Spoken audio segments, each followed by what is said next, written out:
So Lisa, what hath thou wrought? Well, one of the things that's really fun as an archivist is when you can make connections between collections.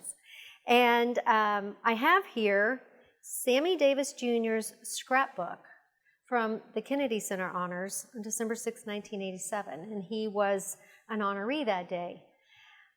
Then we have, as we mentioned in an earlier episode, Perry Como, Ray Charles, who worked with Perry Como, was in the business for a very long time. And one of the things that Ray worked on were the Kennedy Center Honors for 30 years.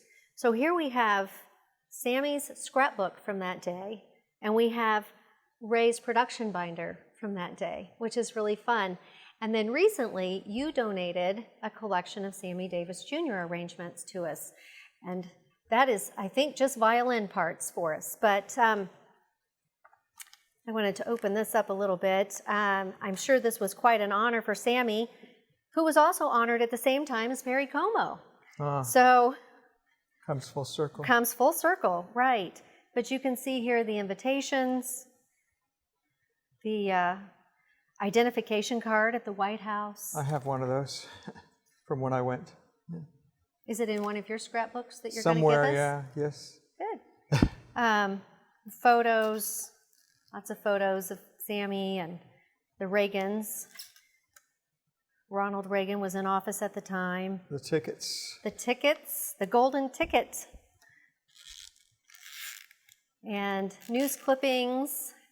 But this scrapbook came to us from our friend Brooke Babcock of Van Heusen Enterprises.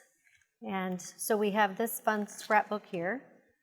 And then Ray, who was incredibly organized, kept a production binder for many of the shows that he worked on. And we have all of them from the Kennedy Center Honors.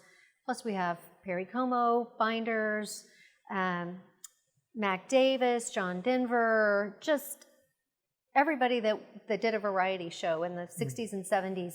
Ray worked on those shows. So here you've got the draft, the phone numbers. We won't post those. Index of everybody that's involved. I collect old phone books, old phone directories, personal phone books, because it's interesting to be able to look up Judy Garland's phone number or Ferdy Groffet or Frank Sinatra, and they're fun to see all these fun listings with notations. So Cast list. So, there's Vic Damone. We have his arrangements too. Rosemary Clooney. Right. Diane Carroll. We have some Diane Carroll arrangements coming here. So, quite a cast list. Yes. And then we get back to the scripts here. So, anyone that's interested in variety show history, here's everything, or a large portion of what they need to see how these were planned. Walter Cronkite emceed it. So, there's there's his production binder. And then you've got, it looks like violin parts for several of Sammy's performances that he did. Yes, this is called the violin book because these are only violin parts that were handed out to the violin section. It says here on the cover, Violin 2 stand for NJSO, which was likely New Jersey Symphony Orchestra. Sammy appeared with a lot of symphony, and that says Violin 1 4, which this was one of a number of violin books that were put on the different violin stands.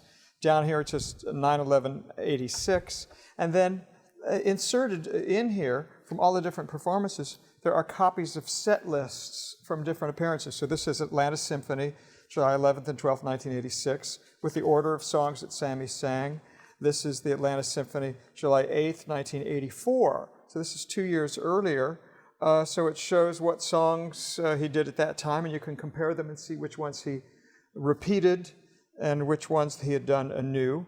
And of course, he would repeat his hits. I'm turning myself into a liar, though, because he did I Write the Songs both times, so that has to make Barry Manilow happy. I Gotta Be Me, which is one of his hits he repeated.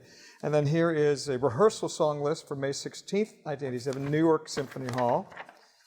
This is San Diego Symphony Orchestra Memo. The San Diego Symphony representative called me. The management has informed the orchestra it will not be presenting a Summer Pops program this year, and explaining why. But these parts in here, many of these are photocopies or are created by a photostatic duplication system that these parts had to be duplicated in mass numbers for all the different instruments to play them.